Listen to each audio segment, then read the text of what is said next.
अब हम आपको भारत में दहेज प्रथा पर की गई अब तक की सबसे बड़ी स्टडी के बारे में बताएंगे। ये स्टडी वर्ल्ड बैंक द्वारा वर्ष 1960 से लेकर 2008 तक ग्रामीण भारत में हुई 40,000 शादियों पर की गई और इसमें कहा गया है कि भारत में दहेज प्रथा आज भी कायम है, आज भी जारी है।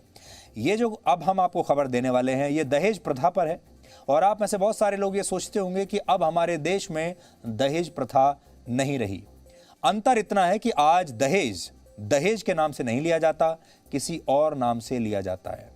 कुछ लोग दहेज को गिफ्ट यानी उपहार कहना पसंद करते हैं। कुछ लोग कहते हैं कि वो दहेज नहीं ले रहे बल्कि ये तो समाज के रीति रिवाज हैं, तो रीति रिवाजों के नाम पर वो लेन देन करते रहते हैं। कुछ लोग कहते हैं हमें दहेज नहीं चाहिए, बस आप हमारे खानदान का, हमारे परिवार का, रिश्तेदारों का पूरा सम्मान करिए, शादी इस तरीके से कीजिए कि हमारा सम्मान बना रहे।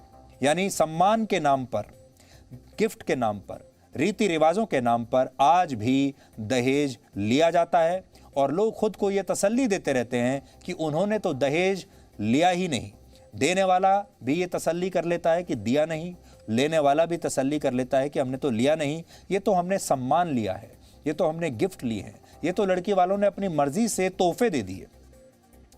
लेकिन ये नई स्टडी विस्तार से बताती है और कहती है कि भारत भले ही चांद और मंगल ग्रह की कक्षा में पहुंच गया हो, चंद्रमा तक पहुंच गया हो, लेकिन उसकी जड़ें अब भी दहेज प्रथा की परंपरा से जकड़ी हुई हैं और इसीलिए आज हम आपको ये खबर दिखा रहे हैं। सबसे पहले इस स्टडी के बारे में जानिए और ये स्टडी एक आईने की तरह है जिसने भारत के समाज को आईना दिखा दिया है। भारत में पहली बार वर्ष 1961 में दहेज को लेकर कानून बना था और दहेज लेना अपराध की श्रेणी में डाल दिया गया था। लेकिन यह विडंबना है कि इसके खिलाफ कानून बनने के बाद भी भारत में दहेज प्रथा बंद नहीं हुई और इस अध्ययन में वर्ष 1960 से लेकर 2008 के दौरान यह पाया गया कि 95% शादियों में दहेज दिया जाता है। भारत में हर 100 में से 95 शादियों में दहेज प्रथा निभाई जाती है।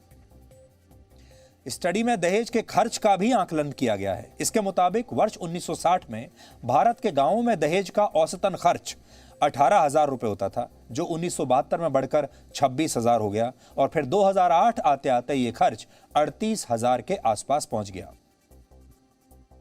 इस स्टडी में यह बताया गया है कि भारत में होने वाली शादियों में वैसे तो लेन देन दोनों तरफ से होता है, लेकिन गिफ्ट्स के नाम पर दुल्हन के माता पिता का खर्च दूल्हे के परिवार से कहीं ज्यादा होता है। इस अध्ययन में पाया गया कि जहां दूल्हे का परिवार दुल्हन के परिवार को औसतन 5,000 रुपए के उपहार देता है, वहीं दुल्हन के परिवार की तरफ से दी गई तोहफों की राशि इससे 7 गुना ज्यादा होती है। बड़ी स्क्रीन पर यह ग्राफ देखिए, ये शादियों का बढ़ता ट्रेंड है और यहां आप देख सकते हैं ये जो काली जो लाइन आप देख पा रहे हैं ये दुल्हन पक्ष का खर्चा है और जो हरी लाइन आप देख रहे हैं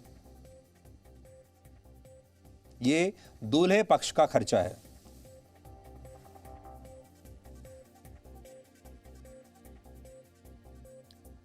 सबसे अहम बात इसमें यह बताई गई है कि 2007 में भारत के गांवों में कुल दहेज वार्षिक घरेलू आय का 14% होता था। यानी परिवार की जितनी सालाना आय होती थी उसका 14% हिस्सा दहेज में निकल जाता था और इससे यह बात स्पष्ट होती है कि भारत में आज भी किसी भी परिवार के लिए सबसे बड़ा खर्च बेटी की शादी में दूल्हे के परिवार को दहेज देने का है और इसके लिए भारत में लोग जीवन भर अपनी जमा पूंजी इकट्ठा करते हैं।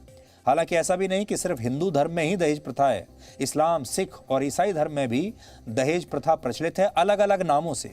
इसे आप इस ग्राफ से समझिए जिसमें यह बताया गया है कि जहां हिंदू और इस्लाम धर्म में दहेज का औसतन खर्च लगभग बराबर है, वहीं सिख और ईसाई धर्म में दहेज का खर्च काफी ज्यादा होता है। 2008 में सिख धर्म में दहेज का औसतन खर्च 52,000 रुपए था और ईसाई धर्म में यह 48,000 रुपए था। नाम चाहे वो कुछ भी देते हों, इसे समझने वाली बात यह है कि 1960 में इन धर्मों में दहेज का यह खर्च हिंदू और इस्लाम धर्म के बराबर ही हुआ करता था। इसके अलावा भारत में दहेज में जातियों का भी काफी प्रभाव दिखता है। जहां ऊंची जाति के लोग दहेज पर ज्यादा पैसा खर्च करते हैं, वहीं SC, ST और OBC समुदाय के लोग दहेज पर इतना पैसा खर्च नहीं कर पाते। सबसे महत्वपूर्ण बात यह कि दहेज के कारण कई बार महिलाओं को हाशिए पर धकेल दिया जाता है और उनके साथ घरेलू हिंसा भी होती है और कई बार तो दहेज की वजह से महिलाओं की मौत होती है। उसके आंकड़े भी देख लीजिए। भारत में हर दिन दहेज की वजह से 21 महिलाओं की मौत होती है, हर दिन। आज भी वर्ष 2016 में 7,621 महिलाओं ने दहेज की वजह से अपनी जान गंवा दी।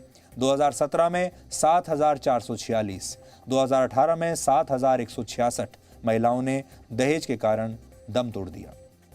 ये आंकड़े नेशनल क्राइम रिकॉर्ड्स ब्यूरो के हैं।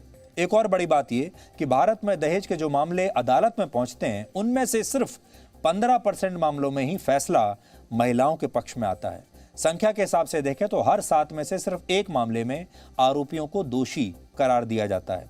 कुछ समय पहले भारत के एक एनजीओ ने अपनी रिपोर्ट में कहा था कि भारत में लगभग 60% लोग अपनी बेटी की शादी करने के लिए बैंक और दूसरे माध्यमों से भारी कर्ज लेते हैं और ये कर्ज कई माता पिता के लिए ही जानलेवा साबित होता है। इन मौतों का सही कारण कभी सामने नहीं आता और ऐसे मामलों को आत्महत्या मानकर कई बार भुला दिया जाता है। ये ज़्यादा से ज़्यादा पुलिस ये कह देती है कि परिवार के ऊपर बहुत कर्ज था और इसलिए परिवार के किसी एक सदस्य ने आत्महत्या कर ली।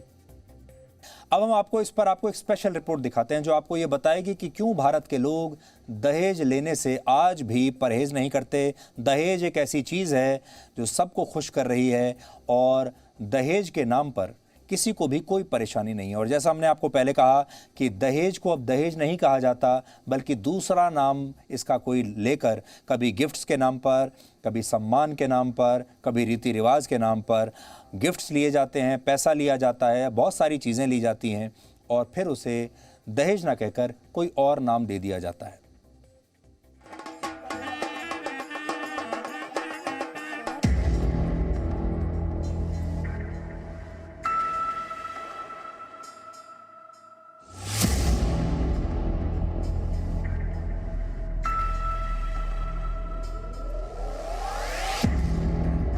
देश में दहेज का नाम भले ही बदलकर गिफ्ट कर दिया गया हो, लेकिन वो है दहेज ही। कानून सख्त हुए हैं, लेकिन दहेज लेने का तरीका बदलते समय के साथ बदल गया है। दहेज के मामले बीते सालों में लगातार बढ़े हैं, लेकिन कोर्ट में इन मामलों में कुछ सही और कुछ गलत भी पाए गए हैं।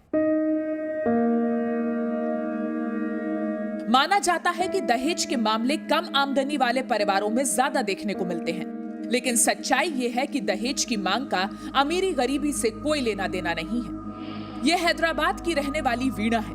इनका एक बेटा है, इनके साथ रहता है। इनके एनआरआई पति ने इनके परिवार से दहेज की मांग की थी और वो इनको लगातार परेशान करता था। फिलहाल वीणा का पति पवन अमेरिका में रहता है और इनके खर्च के लिए उसकी ओर से मदद भी नहीं मिलती। अब वीणा ने पति के खिलाफ मामला दर्ज करवाया है। He starts abuse language and he is treating me like a a savior or maid, slave, like that only he is treating us. Me and my son also got visa. We both also went to USA.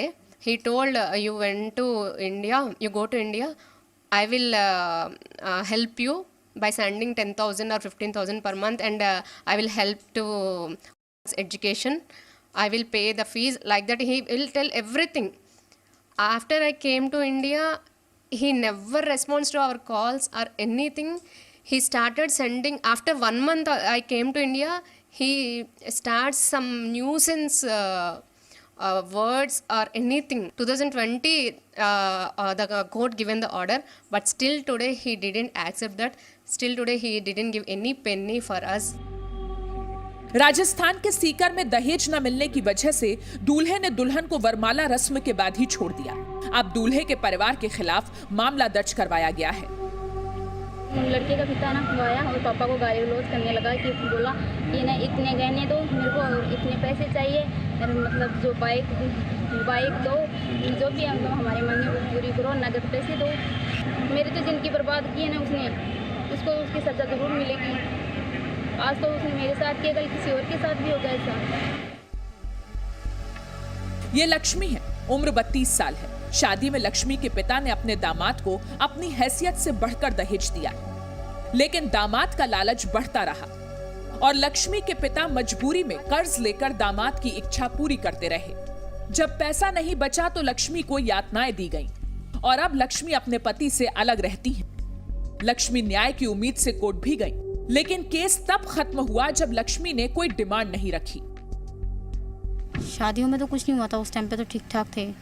जैसे जैसे मेरे हाथ में पैसे थे तो मैं तो थोड़ा बहुत देती रहती थी अपनी सास को। बाद में क्या कहते थे, जब मेरे पास भी ख़त्म हो गया, मैं मांगती थी, मैंने मम्मी जी 50 रुपये दे दो, 10 रुपये दो, फिर कहती थी अपने बाप से मांग ला।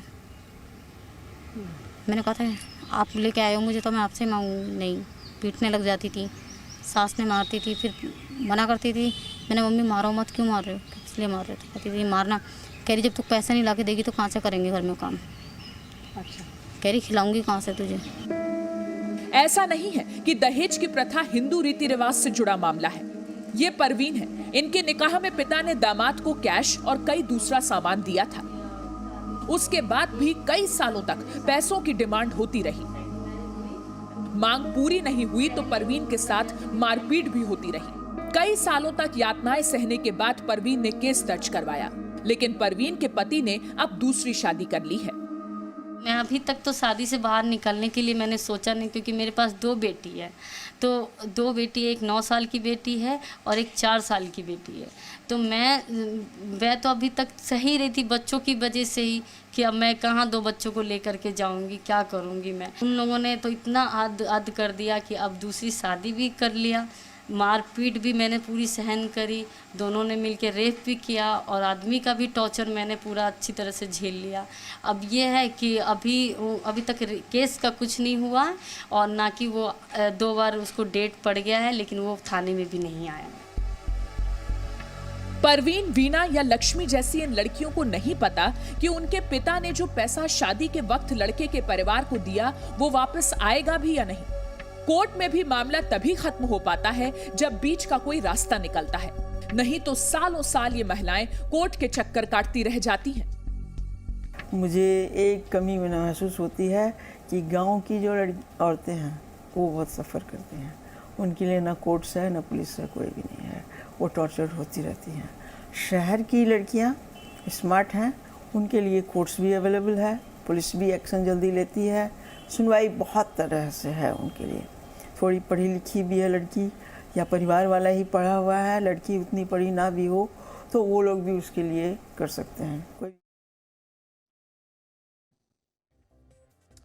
हमारे देश में दहेज प्रथा पर लंबे लंबे निबंध लिखे जाते हैं। हमारे देश में इस पर कानून भी बन चुके हैं, फिल्में बनाई जाती हैं, टेलीविजन के शोज भी इस पर लिखे जाते हैं।